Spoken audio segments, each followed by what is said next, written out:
اعوذ باللہ من الشیطان الرجیم بسم اللہ الرحمن الرحیم الحمد للہ وصلاۃ وما بعد۔ پچھلے کچھ دنوں سے شیعہ و سنی کی حقیقت پہ بات کر رہا تھا کہ ان میں کیا فرق ہے۔ ان میں کوئی فرق نہیں ہے، حقیقت دونوں کی ایک ہے، لیکن کیونکہ جو مشہور فرقے بن چکے ہیں، شیعہ اور سنی کہا جاتا ہے ایک دوسرے کو، اس لحاظ سے ان میں جو افراد میں فرق ہے، جو لوگوں میں فرق ہے، جو بن گئے ہیں ان میں جو فرق ہے، وہ ظاہری فرق وہ یقیناً ہے اور بہت زیادہ ہے، لیکن حقیقت میں کوئی فرق نہیں ہے۔ اس سے یہ بات کی تھی کہ اہل سنت اور تشیع کو اگر دونوں کو ایک جگہ پہ رکھ لیا جائے تو اہل تشیع کے خلاف اہل سنت نے ہمیشہ ظلم اور زیادتی کی ہے۔ ان کو علماء نے ہمیشہ خیانت کی ہے کہ اہل تشیع کے مذہب کو پڑھے بغیر ان پہ فتوے لگائے اور ان کے بارے میں عجیب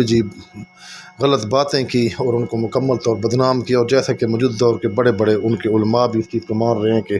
اہل تشیع کے بارے میں انہوں نے غلط فہمیاں پھیلا دی تھی کہ شیعہ کے 40 پارے ہیں اور بکری کھا گئی ہے، ان شام غریبوں میں برائی کرتے ہیں، ان جنازوں میں اس طرح کرتے ہیں، میت کے ساتھ یہ ایسی گندی حرکت کرتے ہیں، پھر انہیں میں وہ ہر گندی چیز ملا دیتے ہیں، ایسی غلطیاں کی ہیں اور ایسے ظلم کیے ہیں کہ شیعہ متع کو اپنی بہن اور ماں کے ساتھ کرتے ہیں۔ مطلب ہر قسم کی غلط بیانی سے انہوں نے کام لیا اور شیعت کے خلاف بہت بڑا پروپیگنڈا کیا اور اس سے غلط فہمیاں ڈالی اور اہل تشیع اور سنت کے درمیان نفرت کو ترویج دیا اور زیادہ نفرت پھیل گئی، حتیٰ کہ اہل تشیع جو مذہب ہے وہ صرف اور صرف قرآن اور اہل بیت دو ہی مصدر ہیں۔ قرآن و اہل بیت، اگر وہ تقلید بھی کرتے ہیں کسی مجتہد کی تو وہ صرف اور صرف اس لیے کرتے ہیں کہ خود مسائل نہیں جانتے، ان کو ذریعہ سمجھتے ہیں کہ یہ لوگ ہمیں آل محمد کا دین بتائیں، ورنہ تقلید بھی اس طرح نہیں ہے کہ اگر ایک آدمی خود سمجھ سکتا ہو تو وہ خود تقلید کرے، اگر ایک بندہ خود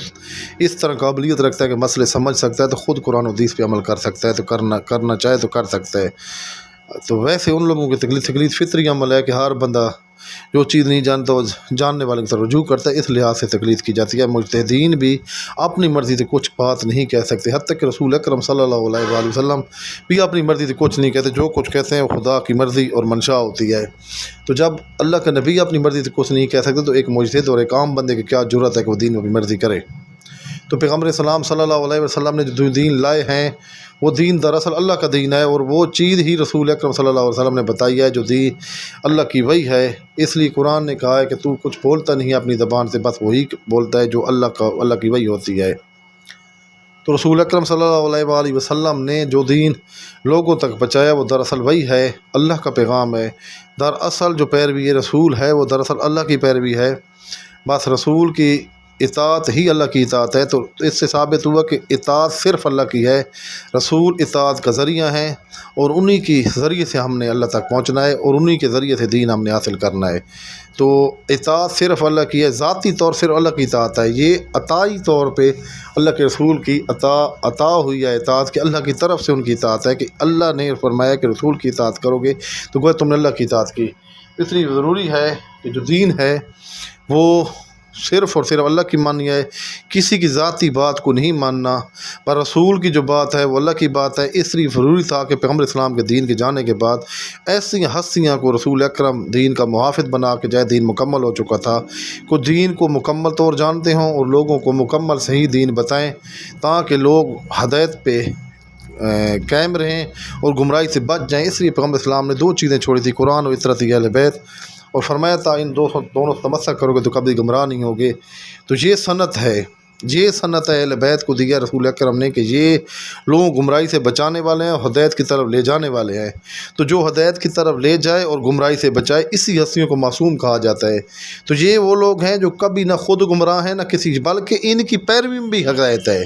ان سے دوری کو گمراہی کہا گیا، تو گویا جو ان کی اطاعت کرے گا وہ اللہ کی اطاعت کرے گا اور جو ان کی نافرمانی کرے گا وہ اللہ کی نافرمانی کرے گا۔ یہ قرآن کے ساتھ ہے، قرآن ان کے ساتھ ہے۔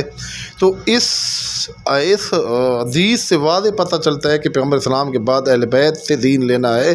تو اہل تشیع منصوص من اللہ اس لیے کہتے ہیں، امام اللہ کی طرف سے ہوتے ہیں کہ اہل بیت کی اطاعت کا حکم اللہ کے رسول نے خود دیا ہے، جب جو بھی اب ان کی اطاعت کرے گا دراصل وہ رسول اور اللہ کی اطاعت بن جائے گی۔ تو اس لحاظ سے ہم کہتے ہیں کہ صرف ایک ہی شے اسلام میں ہے، وہ اہل بیت کی اطاعت۔ اگر اہل بیت کی کوئی اطاعت کرتا ہے تو دراصل اللہ کی اطاعت کرتا ہے، ان سے دور ہو جاتا ہے تو دراصل اللہ سے دور ہو جاتا ہے۔ بس جہاں اہل بیت سے جس نے بھی اختلاف کیا ہم اس کو گمراہی جانتے ہیں،